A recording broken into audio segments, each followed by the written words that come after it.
This is part 2 of the review, and what I like to do in my discussions is I really like to talk about how the book is impactful, because let's be honest, if you're in university or high school, you're not reading YA books to analyze. They're picking out books that made an impact in that time period, whether it was because the writing was different, or they talked about controversial things, or whether because a whole bunch of old people in academia are like, we need to keep this alive. They don't pick YA books.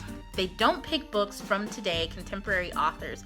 And I have to be honest, I can kind of see why, because some of our books are not profound. They don't have those hardcore themes. A lot of them do, but the vast majority of the popular ones, the ones that are running rampant through the New York Times list or whatever, they don't. They don't have profound impacts. Publishing companies usually punch out books that have insta-love, love triangles that take over the whole plot, or just, writing that isn't that great, but it seems to make $1. So I like to discuss and analyze books based on whether they're profound or not, or what I wish I would have seen to really bring it there for me.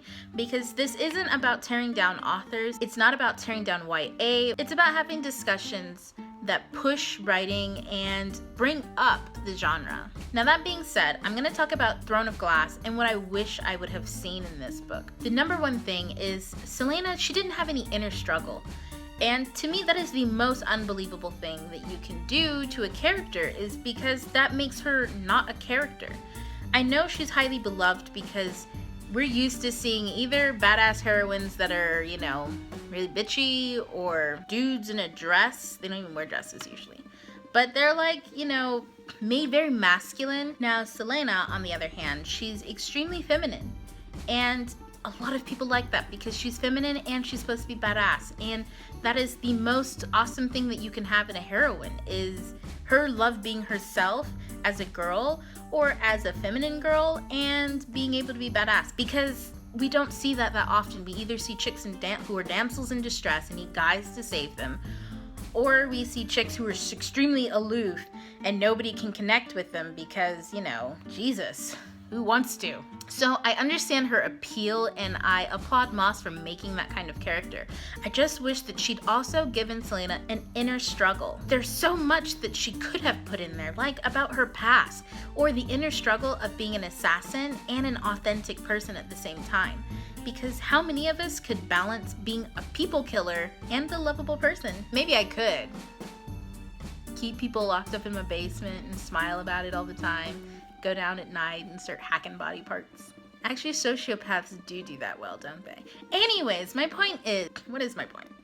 Inner struggles, they shape us as people, and they shape the people around us. Everyone has an inner struggle that they're dealing with, or multiples. The thing is, no matter how good of a person you are, you have an inner struggle. It could be, and I would have really liked to see that with Celaena. It would have made me connect with her. It would have made me see the different facets of her life. That would have really proved to me how badass she was, because now I can see her dealing with her personal things and dealing with the world around her, and how sometimes the personal slips out and affects the world around her, or sometimes how the world around her infects her personal. Instance, Cal, is that his name? Cal, Chow, I don't know, what the fuck is his name? Cal, anyway, let's call him Cal.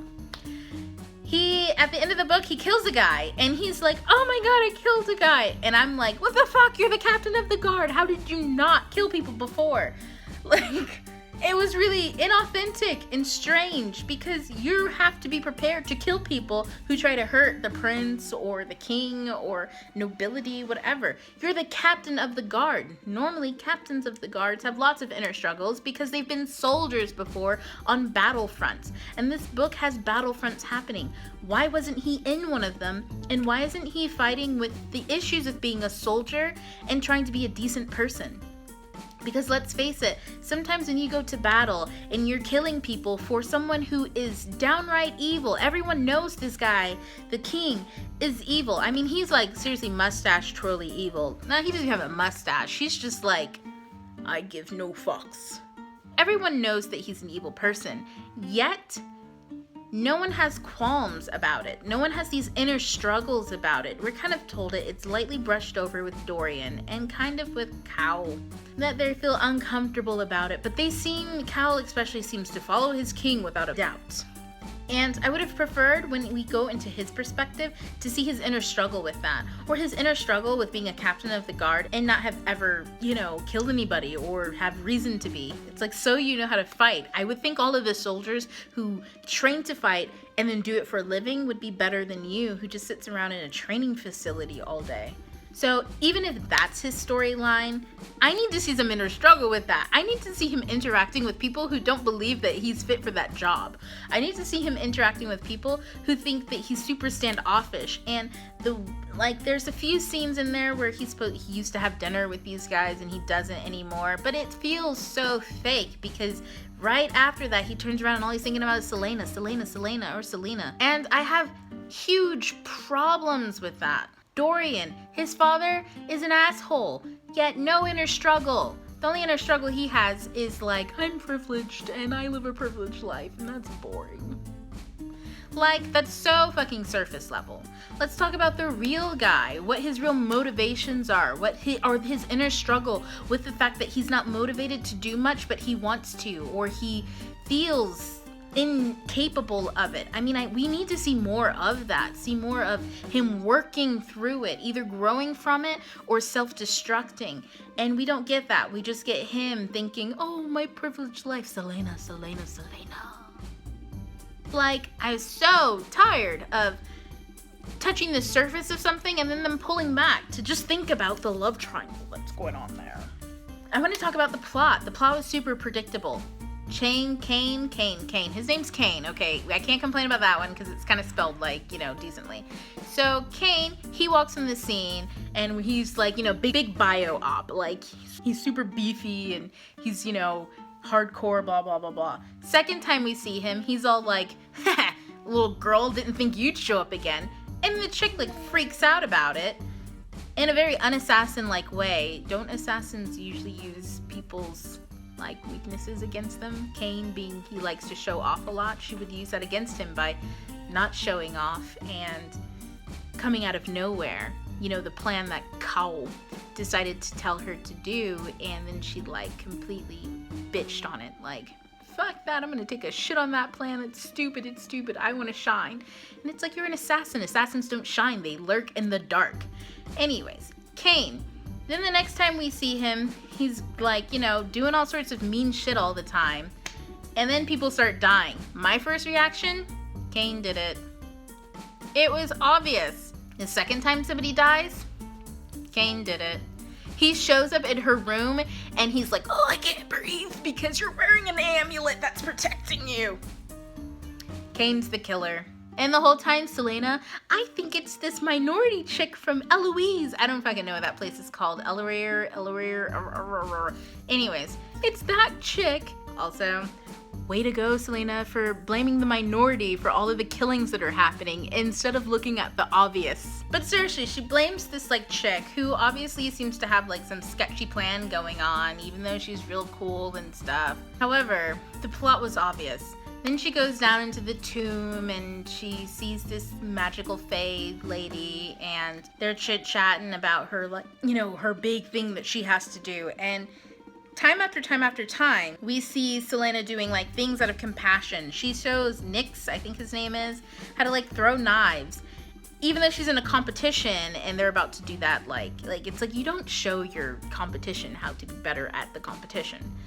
Then we see her saving him as this guy Graves about to literally put this guy in a grave. Maybe that's why his name's Grave.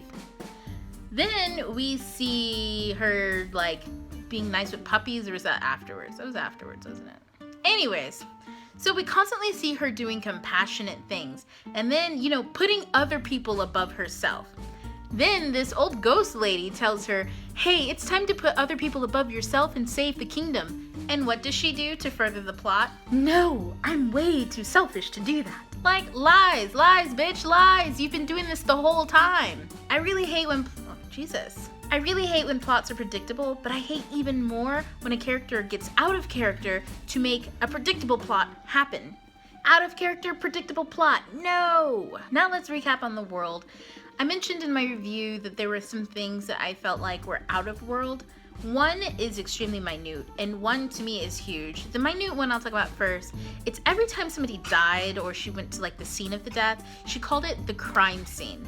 And to me, it's okay to use the word crime scene. However, we have people walking around in tunics, and we've got chicks talking to like ghosts who are also like fae or elvish or whatever.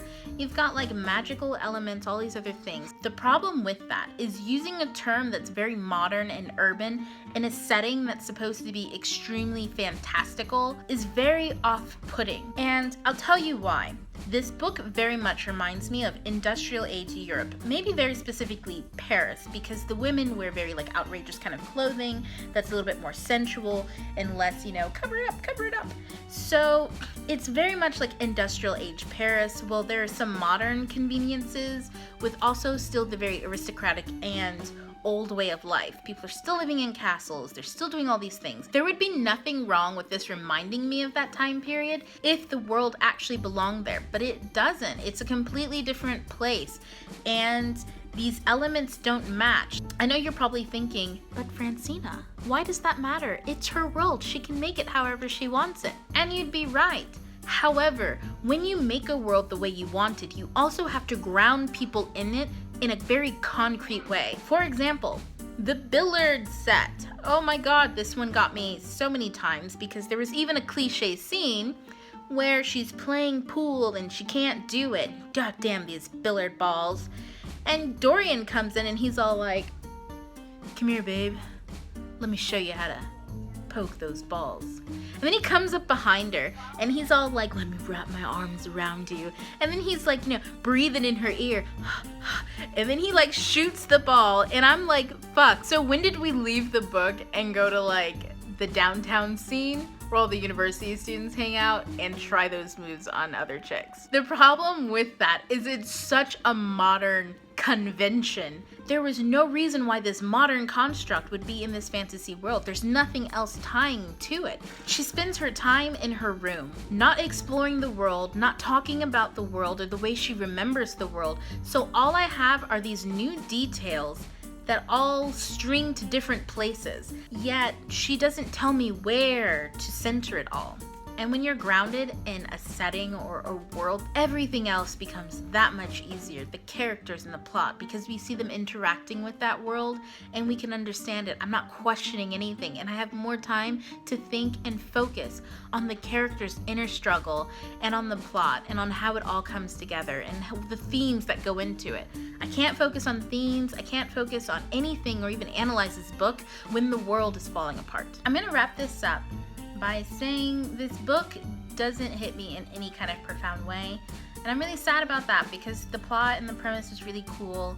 I'm still gonna give the second book another chance. I mentioned in my review that I'm actually reading The Assassin's Blade right now, and so far it's a lot better than the first one. And I'm hoping that book 2, I think that's Crown of Midnight or something, and The Air. So I really want it to get better so I can enjoy the series as a whole. So that wraps it up. Let me know what you think about this book and let me know how it affected you and if you did see any themes. If you enjoyed it, let me know why. If you didn't enjoy it, let me know why. Just comment down below. So don't forget to subscribe. Follow me on Twitter, tweet me any kind of questions you have or any suggestions on what videos I should make next, what books I should read next, and what books I should review next. So I will see you next time. TTYL. Ta-ta for now.